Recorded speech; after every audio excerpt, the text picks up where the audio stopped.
When they reached the other side and entered the jungle again, Hyunwoo looked back. The gathering was dispersing. The predators why the storm came on the 42nd day. They had been walking for 2 weeks since leaving the crashed ship, making slow but steady progress. The sky had been darkening all morning, the purple clouds growing thick and heavy. Then the wind picked up. "We need to find shelter," Mireille said. She was checking her weather scanner. "This is going to be bad. Wind speeds are already at 70 kilometers per hour and rising." "There's a cave system 2 kilometers east," Bora said, pulling up the geological maps they had made from orbit. "But we'd have to change direction."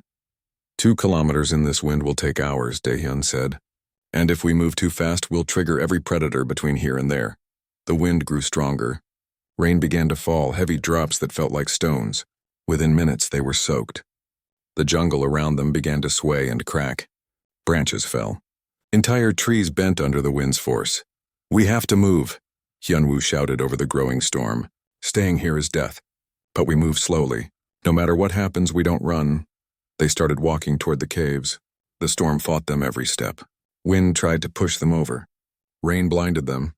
Lightning cracked across the sky so bright it left after images. But they kept their pace steady.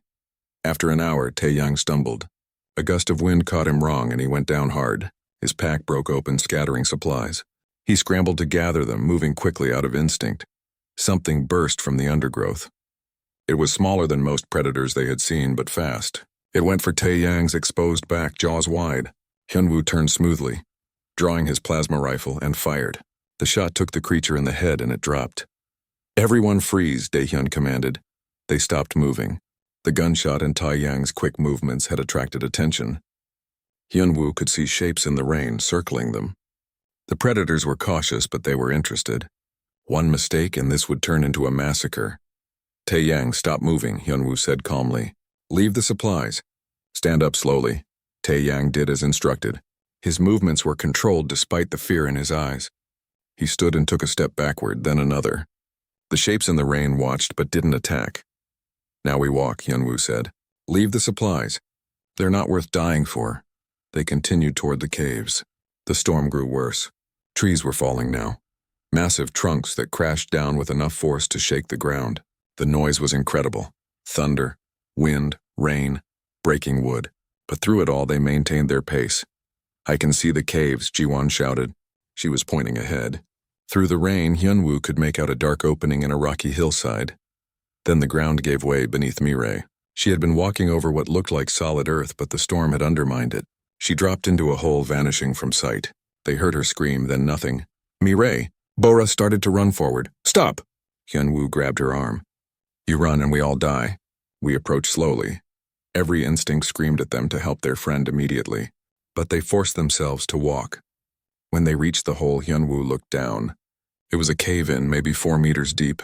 Mireille was at the bottom, not moving. "Mireille, can you hear me?" Daehyun called down. A groan answered him. "My leg. I think it's broken. We're coming down. Stay still." They descended slowly, using ropes from their packs. The hole was narrow and the walls were slick with rain. When Hyunwoo reached the bottom, he checked Mireille carefully. Her right leg was definitely broken, bent at an angle that made him wince. "We need to splint this," he said. "But first, we need to get out of this hole." They fashioned a stretcher from their packs and rope. Getting Mireille up and out took an hour. Every movement had to be slow and careful. Above them, the storm raged. Lightning struck close enough that they could smell ozone.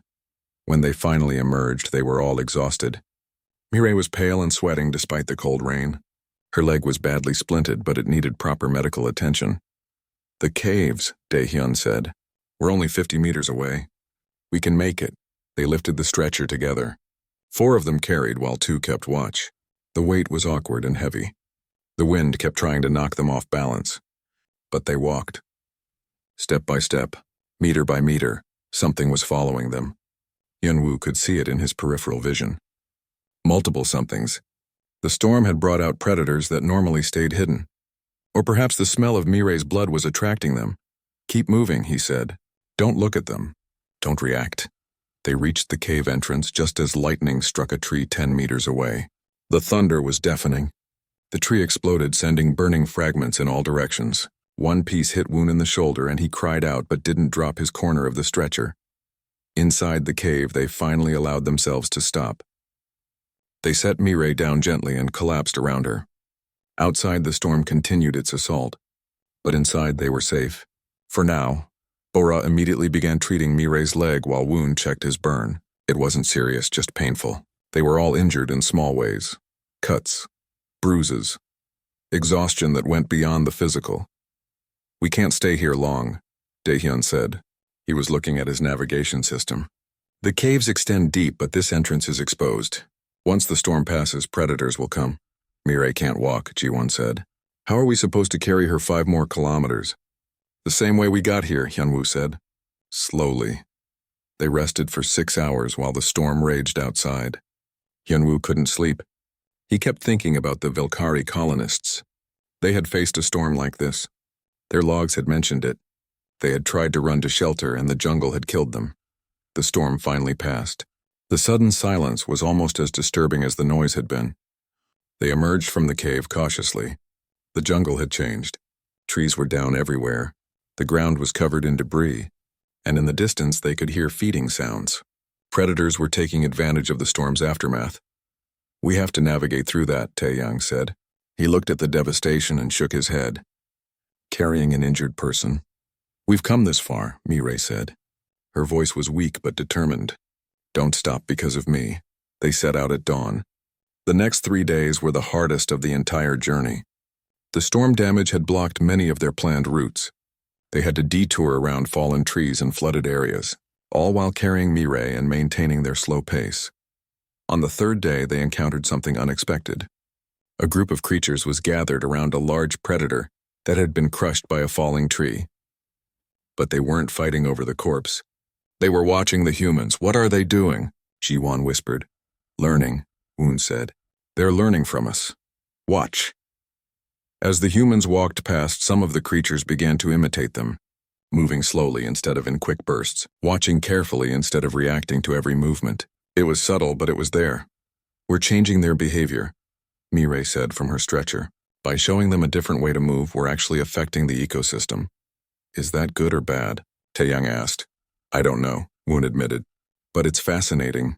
They reached their landing site on the 49th day.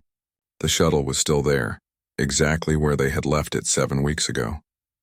It looked alien in the purple jungle, a piece of human technology in a world that wanted nothing to do with civilization. "We made it," Ji-won said. She sounded surprised. "Did you doubt we would?" Daehyun asked. "Every single day," she admitted. They loaded Mireille into the shuttle first, then the recovered technology. As Hyunwoo prepared to board, he turned and looked back at the jungle. For 7 weeks, this place had tried to kill them. Every moment had been a test of patience and will. But they had survived more than that. They had learned the jungle's secret, and now they were taking that knowledge back to the galaxy. "Goodbye, Cathara 7, he said quietly. "We'll be back. But next time we'll be ready." The shuttle lifted off slowly, carefully, making as little noise as possible. Even now they followed the protocol. Only when they broke through the canopy and into clear air did Daehyun gun the engines. They shot toward orbit, leaving the deadly jungle behind. On the orbital station, Ralveth and Kess were waiting. Both aliens looked shocked when the shuttle docked. "You survived," Ralveth said. His mandibles clicked in what might have been amazement. 50 days on Cathara 7. No one has survived that long. "We're human," Hyunwoo said simply. "We don't run, we walk. And we keep walking until we get where we need to go." They showed the council representatives the recovered technology. They shared their data, their recordings, their experiences. But most importantly, they shared the protocol. The simple understanding that had kept them alive. Don't run, walk, be patient, outlast everything. As Hyunwoo looked at the planet below, he knew this was just the beginning. Humans had proven they could survive the ultimate death world. Other teams would come. Other species would learn. The walking protocol would change how the galaxy explored dangerous planets. But for now, he was just happy to be alive, happy to have survived by doing what humans did best, refusing to give up, refusing to panic, just walking forward, one slow step at a time, no matter how impossible the journey seemed. They had been cataloging the Valkyrie technology for 5 days, when Taeyang noticed something was wrong. He was on watch, sitting near the ship's entrance, when he saw it. A shadow that didn't match the trees. a darkness that moved but only when he wasn't looking directly at it. "We're being watched," he said quietly over the comm. "Something's out there." Hyunwoo joined him, moving slowly to the entrance. He scanned the tree line carefully. At first he saw nothing unusual, just the purple and red vegetation, the twisted trees, the layers of moss. Then his eyes adjusted and his blood went cold. There was a shape in the shadows. It was roughly humanoid but wrong in every way. Too tall, too thin. Its limbs bent at angles that shouldn't be possible. And it was perfectly still. "How long has it been there?" Hyunwoo asked. "I don't know. I only noticed it 5 minutes ago, but I think it's been there longer." "Much longer." They watched it together. The shape didn't move. Minutes passed, an hour. Still nothing. The thing had infinite patience. "Call the others," Hyunwoo said. "But do it quietly. I don't think we should let this thing know we've seen it." The team gathered at the entrance, one by one, moving casually as if they were just taking a break. They all looked at the shadow creature, pretending not to see it. "It's been following us," Mireille said. Her voice was steady, but Hyunwoo could hear the fear underneath. "I saw similar shadows 3 days ago. I thought I was imagining things, but this confirms it. Something has been tracking us since we entered the jungle. Why hasn't it attacked?" Jiwon asked. "Because we haven't run," Woon said. The philosopher had been studying the creature intently. "Look at how it moves. It doesn't move. That's its hunting strategy. Everything else on this planet hunts by waiting for prey to panic. This thing waits for predators to move. It hunts the hunters," Daehyun said. "Exactly. It's the apex of the apex. While other predators watch for running prey, this creature watches the predators. When they move to attack, it attacks them. So it's been watching us because we're different," Hyunwoo said. "We're not acting like prey, but we're also not acting like predators. We're something new, something curious," Bora added. "Look at its posture. It's not preparing to attack. It's observing." They discussed their options quietly. They could stay in the ship, but they needed to leave eventually. They could try to drive it away, but any aggressive action might trigger it. Or they could do something that seemed insane. "I'm going to walk toward it," Hyunwoo said. Everyone started to protest, but he held up his hand. "Think about it. We've survived by not acting like prey. Now we need to prove we're not prey. The only way to do that is to show no fear." "That's crazy," Jiwon said. "That thing could kill you in seconds." "It could have killed me any time in the past week if it wanted to. But it didn't. It's curious. Let's see what happens when I meet its curiosity with my own." Before anyone could stop him, Hyunwoo started walking. Not toward the ship's entrance. Toward the creature. He moved at the same steady pace they had maintained for weeks. One step, then another. His heart was hammering, but he controlled his breathing. The creature didn't move. He had expected it to react somehow, but it remained perfectly still. He walked for 20 meters, 50, 100. The thing was further away than he had thought. Distance was hard to judge in the jungle. 2 hours passed. Hyunwoo kept walking. His team watched from the ship, their weapons ready but not drawn. The creature was clearer now. He could see details. Its body was covered in something like bark but smoother. Its limbs were triple-jointed, allowing it to hold perfectly still for extended periods.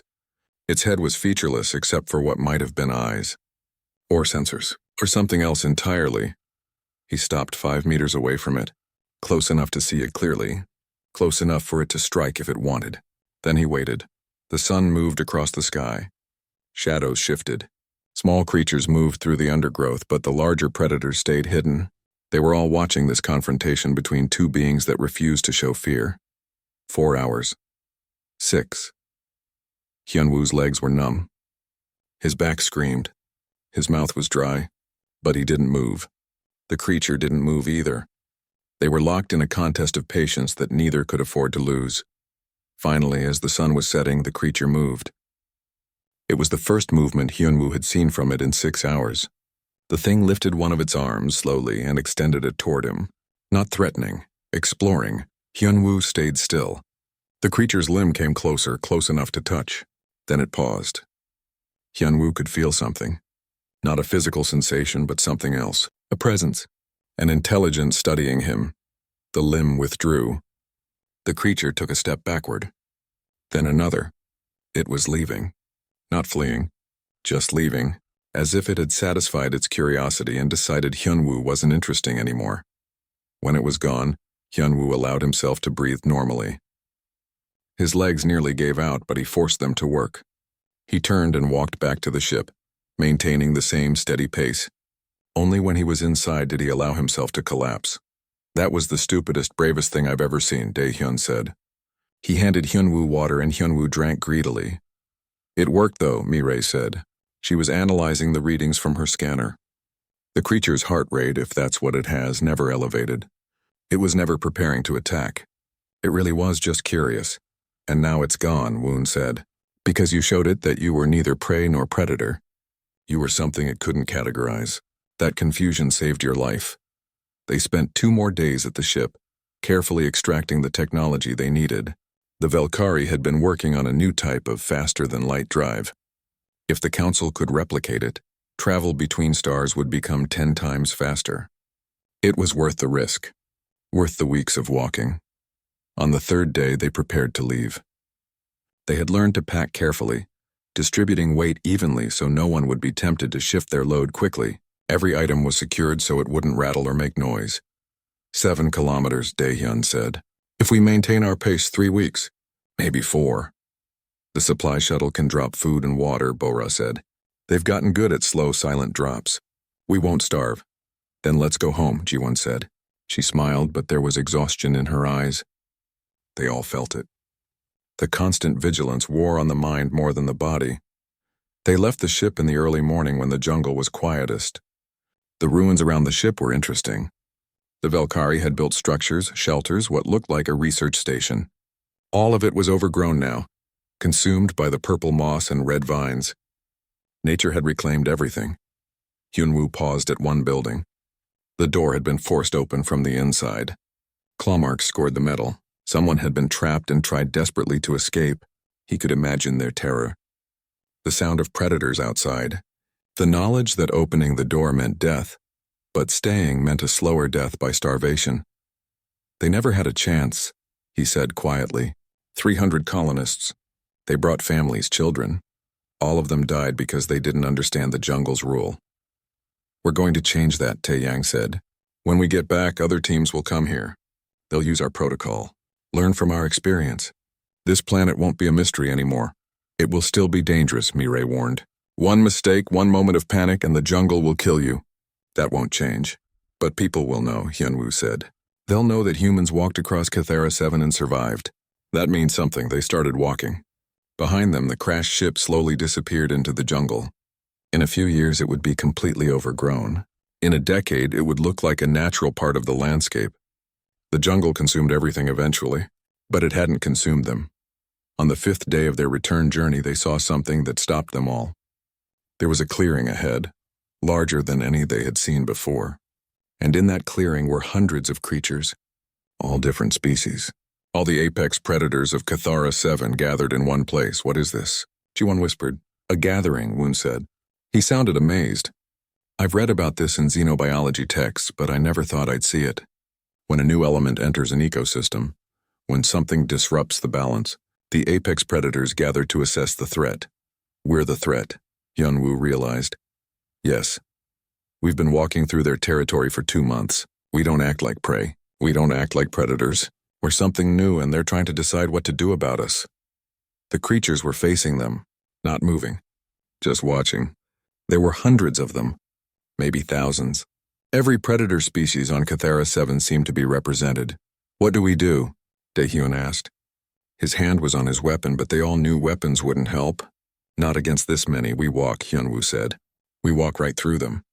We show them we're not afraid. That's insane, Ji-won said. But she didn't argue. They had all come too far to turn back now. They walked into the clearing. The predators watched but didn't move. Hyunwoo could feel hundreds of eyes on them. His instincts screamed at him to run, to fight, to do anything but walk calmly through this nightmare. But he kept walking. They all did. It took them 2 hours to cross the clearing. 2 hours of walking past creatures that could tear them apart, but nothing attacked. 3 weeks had passed since they set foot on Cathara 7. 3 weeks of walking, always walking, never running. Hyunwoo's legs ached constantly. His back hurt from the weight of his pack. His eyes burned from the constant vigilance. But he was alive. They were all alive. That was what mattered. They had covered only 8 kilometers.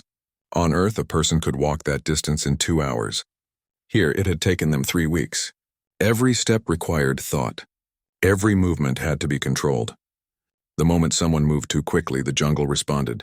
Taeyang had learned that lesson the hard way on the fourth day. He had stumbled over a root and caught himself quickly, his arms swinging for balance. 3 predators had immediately turned toward him. They hadn't attacked because the rest of the team had frozen, and Taeyang had forced himself to slow down. But it had been close. How much further? Jiwon asked quietly. She had changed over the past weeks. The excited young engineer was gone, replaced by someone harder, more focused. Her eyes constantly scanned their surroundings. 7 kilometers, Daehyun replied. He checked his navigation system carefully, making sure not to move his hands too quickly. At our current pace, another 3 weeks. Mireille was studying a plant sample through her portable microscope. She worked slowly, her movements precise. I've been analyzing the ecosystem, she said. It's fascinating and horrible at the same time. Every plant here is carnivorous. Every single one. They digest insects, small animals, anything that lands on them. What about the trees? Taeyang asked, especially the trees. Their roots actively hunt. I watched one capture something yesterday. It took 6 hours, but the root moved gradually underground, following vibrations. When it reached its target, it struck fast, but only at the very end. So everything here is a predator, Jiwon said. Everything, Mireille confirmed. I haven't found a single herbivore, not one. This planet's entire food web is predators eating other predators. It's an evolutionary dead end that somehow stabilized. They set up camp that night in a small cave. They had learned to sleep in shifts with 2 people always awake and watching. The jungle was more active at night, but not by much. The predators here didn't follow Earth's day-night cycles. They hunted whenever prey appeared. Hyunwoo took the first watch with Bo-Ra, their communications officer who had joined them a week ago when a supply shuttle had managed a careful drop. She was patient and observant, qualities that kept people alive on Cathara 7. Ralveth contacted me today, Bo-Ra said quietly. The council is watching our progress. They can't believe we've survived this long. Neither can I sometimes, Hyunwoo admitted. He was staring into the darkness beyond their small fire. They had debated whether to risk a fire, but the cold at night was dangerous. So far, the fire hadn't attracted predators. Perhaps because it didn't move. He said something interesting. The other species in the council are calling this the walking protocol. They're studying how we move, how we control our fear. They think it might work on other dangerous planets. If we survive to tell them about it, Hyunwoo said, we will. Humans are stubborn. On the 22nd day, they encountered something new. They were crossing a clearing when Bo-Ra's scanner started beeping. Everyone froze. The sound was quiet, but in the jungle's silence, it might as well have been a scream. Turn it off, Daehyun hissed, slowly. Bo-Ra's hands moved carefully to the scanner's controls. But before she could silence it, something emerged from the tree line. It was the largest creature they had seen yet. It stood on 4 legs, each as thick as tree trunks. Its body was covered in what looked like stone, but Hyunwoo knew better. That was armor. Natural armor that had evolved over millions of years. The creature's head was massive, with a mouth that could swallow a human whole. But it was the eyes that caught Hyunwoo's attention. They were intelligent. This wasn't a simple predator driven by instinct. This thing was thinking. Nobody move, he breathed. Don't even breathe hard. The creature walked toward them. Its steps shook the ground slightly, but the movements were controlled. Not fast, not slow, just purposeful. It stopped 3 meters away and lowered its head, studying them. Minutes passed. 5, 10, 20. Hyunwoo's legs began to cramp, but he didn't shift his weight. Beside him, Jiwon was sweating despite the cool air. Taeyang's hand rested on his weapon, but he didn't draw it. The creature made a sound. It was low and resonant, like thunder in the distance. Then it did something unexpected. It turned its head sideways, exposing its neck. In many Earth animals, this was a sign of submission or trust. It's testing us, Mireille whispered, barely audible. It wants to see how we respond. So we don't respond, Hyunwoo said. We wait, they waited. The creature waited too. It was a contest of patience, and Hyunwoo realized this was the real test of Cathara 7. Not speed. Not strength. Patience. The ability to wait longer than the things trying to kill you. An hour passed. Then 2. The sun was setting, painting the jungle in shades of red and gold. The creature finally moved. It lifted its head, made that thunder sound again and walked away. Not quickly. Just walked back into the jungle as if they weren't interesting anymore. When it was gone, they all exhaled together. What was that? Jiwan asked. An apex predator, Mireille said. She was shaking slightly. Maybe the apex predator. Everything else here hides from movement. That thing doesn't hide. It doesn't need to. And we passed its test, Daehyun said. He smiled grimly. We outweighted it. They started walking again, but something had changed. Hyunwoo felt it in the air. The jungle was watching them differently now. Not as prey, as something else. Something that didn't fit the normal categories. That night, Woon arrived from the supply shuttle. He was older than the rest of them, a philosopher-scientist who studied alien psychology. He had requested to join them after watching their progress from orbit. You're changing the jungle's perception of you, Woon explained over their small fire. Predators have categories in their minds. Prey runs. Other predators fight or display. You're doing neither. You're walking slowly and calmly through their territory. They don't know what to make of you. Is that good or bad? Taeyang asked. It's good if they decide you're not worth the effort. Predators are efficient. They don't waste energy on difficult prey. If you make it clear that hunting you would take too much time and effort, they'll look for easier targets. Like each other, Hyunwoo said. Exactly. This ecosystem survives because the predators are in constant competition. They can't afford to waste time on prey that doesn't act like prey. On the 28th day, they reached the crashed ship. It was bigger than they expected, half buried in the purple moss and wrapped in vines. The hull was intact, which meant the technology inside might still be functional. This is it, Daehyun said quietly. This is what we came for. The entrance was accessible, a large hatch that had been forced open from the inside. Someone had survived the crash and tried to escape. Hyunwoo thought about the Velkari civilization that had died here 600 years ago. Had they walked? Or had they run? They entered slowly, their lights cutting through the darkness. The interior was surprisingly well preserved. The Velkari had been insectoid like Ralveth, and their ship reflected that. Hexagonal corridors, clustered control panels, everything designed for beings with 6 limbs. Bora found the ship's log in the command center. It was encrypted, but her equipment managed to crack it. They gathered around as the translation played through their helmet speakers. The voice was clicking and buzzing, but the translator made it understandable. Day 47 of colonization. The jungle is hostile beyond our worst predictions. We cannot use our vehicles. The sound attracts every predator within kilometers.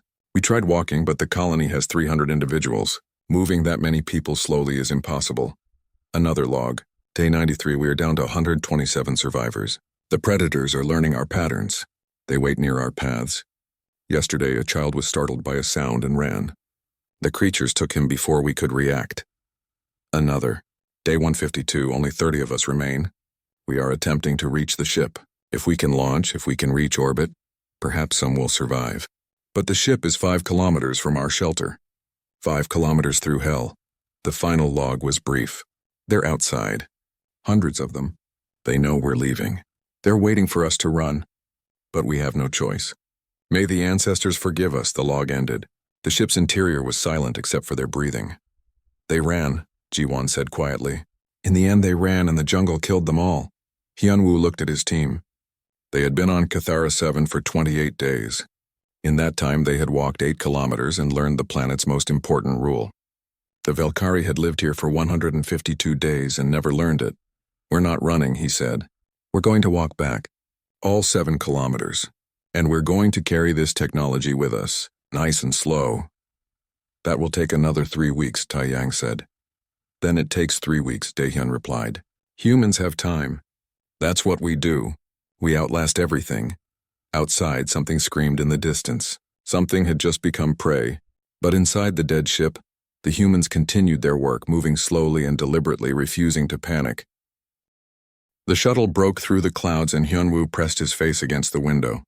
Below them stretched an endless ocean of red and purple vegetation. The trees moved even though there was no wind. He watched them sway and twist and his stomach tightened. Something was wrong with this planet. We're approaching the landing zone, Daehyun said from the pilot seat. His voice was calm, but his knuckles were white on the controls. Everyone check your equipment one more time. Jiwon sat across from Hyunwoo, her young face pale but determined. She was the youngest on the team, only 26, and this was her first mission beyond Earth's solar system. She had volunteered without hesitation when the Galactic Council asked for human help. Now, looking at the alien jungle below, Hyunwoo wondered if she understood what they were walking into. 3 expeditions, Ji-won whispered. 3 expeditions and nobody came back. We're different, Hyunwoo said. He tried to sound confident. We're from Earth. The shuttle descended through layers of thick mist. Strange calls echoed through the air, sounds that made Hyunwoo's hair stand on end. They were not animal sounds, not exactly. They were too deliberate, too intelligent. The communications panel crackled to life. Human vessel, this is Ralveth speaking from the orbital station. The insectoid alien's voice clicked and buzzed through the translator. I must again express the Council's concern. Planet Cathera 7 has proven extremely hostile. Perhaps you should reconsider. Daehyun smiled grimly. We appreciate your concern, Ralveth. But humans didn't get off Earth by reconsidering. Earth is classified as a Class 9 death world. Cathera 7 is classified as Class 10. There is no higher classification because no species has survived long enough to explore anything worse. Then we'll be the first, Ji-won said. Her voice was stronger now. That's what humans do. The shuttle touched down in a small clearing. The landing gear sank slightly into soil that was too soft, too wet. Hyunwoo activated his scanner and watched the readings carefully. The air was breathable, barely. High oxygen content, almost 30%. That meant fires would burn hotter and faster here. It also meant the life on this planet would be energetic and aggressive. Atmospheric pressure is good, he reported. Temperature is 32 degrees. Humidity is 97%. We can survive outside. Can survive and want to survive are different things, Daehyun muttered. He stood and checked his weapon. It was a plasma rifle, human-made, designed to stop charging predators. Remember the protocols. Stay together. Watch each other's backs. And if anything happens, we run back to the shuttle. They opened the hatch. The smell hit them first. It was thick and sweet, like rotting fruit mixed with flowers and blood. Ji-won gagged but controlled herself. Hyunwoo stepped out first, his boots squelching in the purple moss that covered everything. The jungle was silent. That was the second thing that struck him. On Earth, jungles were full of noise. Birds, insects, animals all calling to each other. Here there was nothing, just the slow drip of water from the massive leaves above and the wet sound of their footsteps. This is wrong, Ji-won said quietly. Where are all the animals? Watching us, Hyunwoo replied. He turned slowly, scanning the tree line. He couldn't see anything, but he felt eyes on them. Dozens of eyes. Hundreds, maybe. They're here. They're just being quiet. Daehyun activated his scanner. I'm picking up life signs all around us, big ones. They're not moving, though, just waiting. Waiting for what? Ji-won asked. Before anyone could answer, something screamed. It was not close, maybe a kilometer away. But the sound cut through the jungle like a knife. It was a sound of pure terror, high and desperate. Then it stopped suddenly. Very suddenly. Something just died, Hyunwoo said. His hand moved to his weapon. Something ran and something caught it. They stood frozen, listening. The jungle remained silent. Then slowly they heard it. A wet crunching sound. Bones breaking. Flesh tearing. Whatever had screamed was being eaten. The crashed ship is 15 kilometers northwest, Daehyun said, checking his navigation system. The Council detected unusual technology in the wreckage. If we can recover it, this mission will be worth it. If we survive, Ji-won added. When we survive, Hyunwoo corrected. Humans are survivors. It's what we do best. They started walking. The ground was uneven, covered in roots that moved slightly when stepped on. Hyunwoo realized after a few minutes that the roots were not actually roots. They were something else. Something that pulled away slowly when touched. The entire forest floor was alive. An hour passed. They made slow progress, cutting through vines and pushing through leaves the size of doors. The silence continued. Hyunwoo's nerves were stretched tight. He preferred noise, preferred knowing where the danger was. This quiet was worse than any sound. Stop, Daehyun said suddenly. He held up his hand. Something's moving. 30 meters ahead. They froze. Hyunwoo strained his eyes but saw nothing. The jungle looked the same in every direction. Then he noticed it. One of the trees was not a tree. It was standing too straight, too still. As he watched, it took a single step forward. The movement was so slow that his eyes almost missed it. The creature was massive, at least 5 meters tall. Its body was covered in bark-like plates that matched the trees perfectly. It had 6 legs, each ending in curved claws, but it was the head that made Hyunwoo's blood run cold. It had no eyes, no visible sensory organs at all, just a wide mouth filled with teeth like broken glass. "Don't move," Hyunwoo breathed. "I don't think it can see us." They stood like statues. The creature took another step. Then another. It was moving toward them, but slowly, so slowly. Minutes passed. Hyunwoo's legs began to ache. Sweat ran down his face. He wanted to run. Every instinct screamed at him to run. The creature stopped 5 meters away. Its head turned left, then right. Hyunwoo realized it was listening. Listening for movement, for breathing, for heartbeats. Ji-won's scanner beeped. The sound was tiny, barely audible. But the creature's head snapped toward her instantly. Its mouth opened, revealing a throat that glowed with bioluminescent bacteria. It took a step forward, faster now. "Run!" Daehyun shouted. They ran. The jungle exploded with sound. Things burst from the trees, from the ground, from above. Shapes and colors and teeth. Everything had been waiting. Waiting for them to panic. Waiting for them to run. Hyunwoo's mind raced as his legs pumped. This was the trap. The planet was a trap. Everything here was a predator, and they all hunted the same way. They waited for prey to move fast, to panic, to run. "The shuttle!" Ji-won screamed. "We have to reach the shuttle." Behind them, the sounds of pursuit grew louder. The jungle had woken up, and it was hungry. They crashed through the jungle, branches whipping their faces. Hyunwoo could hear at least a dozen different creatures chasing them. Some ran on the ground. Others swung through the trees. All of them were fast. 20 meters, Daehyun shouted. The shuttle was ahead, its metallic hull shining through the purple leaves. Something burst from the ground directly in front of Ji-won. It looked like a worm, but it was as thick as a tree trunk and covered in hooks. Its circular mouth opened wide enough to swallow her whole. She screamed and dove sideways. Hyunwoo didn't think. He raised his plasma rifle and fired. The shot burned through the creature's body and it collapsed, thrashing. Green blood sprayed across the moss. But the smell of burned flesh brought more predators. They came from everywhere, inside, now. Daehyun reached the shuttle first and slammed his hand on the door control. The hatch began to open too slowly. A creature dropped from above. It had too many legs and eyes that glowed red. It landed on Daehyun's back and he went down hard. Hyunwoo turned and fired again, hitting the creature's center mass. It exploded in a shower of chitin and ichor. They tumbled into the shuttle. Ji-won hit the door control, and the hatch slammed shut just as something massive crashed against it from outside. The entire shuttle rocked. Dents appeared in the hull. Whatever was out there was strong enough to damage reinforced titanium. "Get us up," Hyunwoo shouted. "Get us up now." Daehyun scrambled to the pilot seat, blood running from a gash on his shoulder. His fingers flew across the controls. The engines roared to life. Through the window, Hyunwoo could see the clearing was full of creatures now. Dozens of them. They had all been hiding, all waiting. The shuttle lifted off. Something with wings tried to follow. But Ji-won activated the rear guns and drove it back. They climbed fast, breaking through the canopy and into the clear air above. Nobody spoke for several minutes. They just breathed, their hearts pounding. Hyunwoo checked himself for injuries. Cuts and bruises, but nothing serious. Ji-won was shaking, her eyes wide. Daehyun gripped the controls so hard his hands were white. "What just happened?" Ji-won finally asked. "We followed protocol. We stayed together. We were armed, but we almost died in the first hour." "The beep," Hyunwoo said. His mind was working through what he had seen. "When your scanner beeped, that's when everything changed. Before that, the creature was moving slowly. After that, it attacked. So it heard the beep? Not just heard it.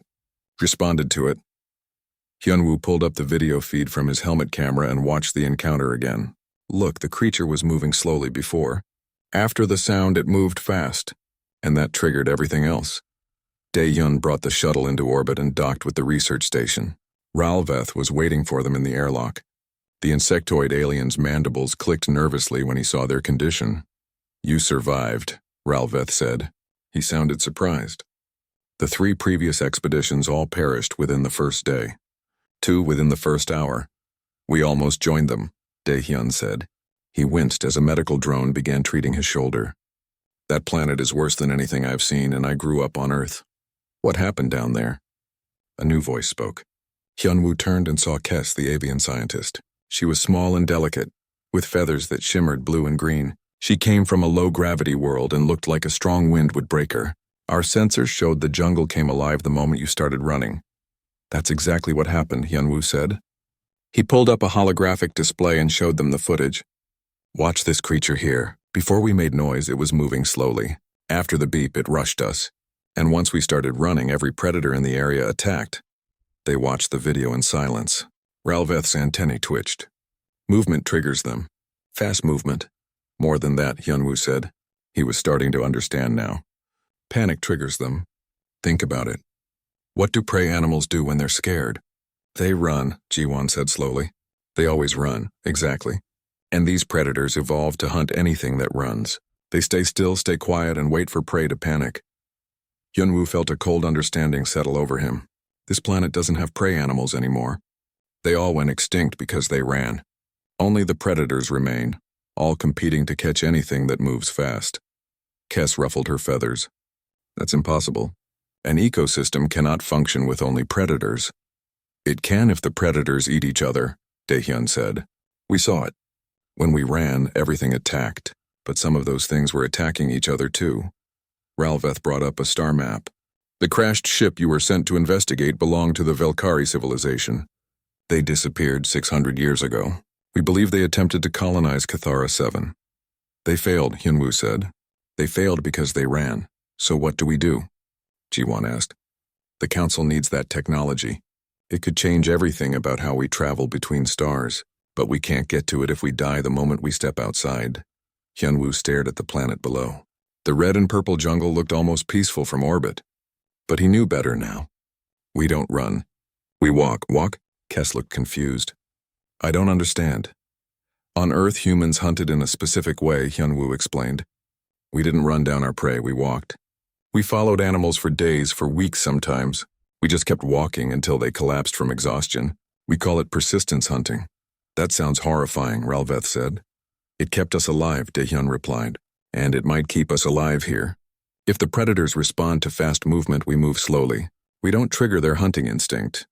You're talking about walking 15 kilometers through that jungle, Jiwon said. Moving slowly the entire time. That could take days. Better than dying in minutes, Hyunwoo said. They spent the next week preparing. They studied every second of footage from all the failed expeditions. They found a pattern. Every team that died had run at some point. Even the ones who started carefully had eventually panicked and tried to escape. The moment they ran, the jungle killed them. But there was one interesting detail. In the very first expedition, one member had frozen when attacked. He stood completely still for almost an hour before his team called to him. When he moved toward them slowly, carefully, nothing attacked him. It was only when the team started running that everything went wrong. We need more people, Daehyun said. 3 isn't enough. If someone gets injured, we need others to help. 2 more humans joined them. Mireille was a medic and botanist, small and quick-minded. Taeyang was a security specialist, young and confident. Both had trained on Earth's most dangerous environments. Both understood what they were walking into. We'll need supplies for at least 2 weeks, Mireille said, reviewing the equipment list. Food, water, medical supplies. But we have to carry everything. No vehicles, no drones, nothing that makes noise. And we practice, Hyunwoo added. We practice moving slowly. We practice staying calm when we're scared. We practice not running. They drilled for 3 days. Walking at a steady pace, breathing exercises to slow their heartbeats, meditation techniques to control fear. Jiwon struggled the most. She was young and full of energy, and moving slowly went against every instinct. This feels wrong, she said during one practice session. My body wants to move faster. That's the point, Hyunwoo replied. Your body wants to run because that's what kept our ancestors alive on the savannah. But Cathara 7 isn't the savannah. Here, running gets you killed. On the 8th day, they were ready. The shuttle descended again through the clouds. This time, they landed at a different spot closer to the crashed ship. They had chosen a rocky area with less vegetation, fewer places for predators to hide. The hatch opened. The sweet rotten smell washed over them again. But this time, they didn't rush out. They stood in the doorway and watched, waiting, observing. I count 17 large life forms within 50 meters, Taeyang said quietly, checking his scanner. They're not moving. Neither are we, Daehyun said. Not yet. They waited for 30 minutes. Hyunwoo watched the jungle carefully. He was looking for the same thing as before. Trees that weren't trees, rocks that breathed, vines that had teeth. They were all there, hidden in plain sight. Finally, Hyunwoo stepped out. He moved slowly, deliberately. One step, then another. His heart was pounding, but he controlled his breathing. Behind him, the others followed, matching his pace exactly. The jungle remained silent. Nothing attacked. They had learned the first rule of Cathara 7, don't run, just walk.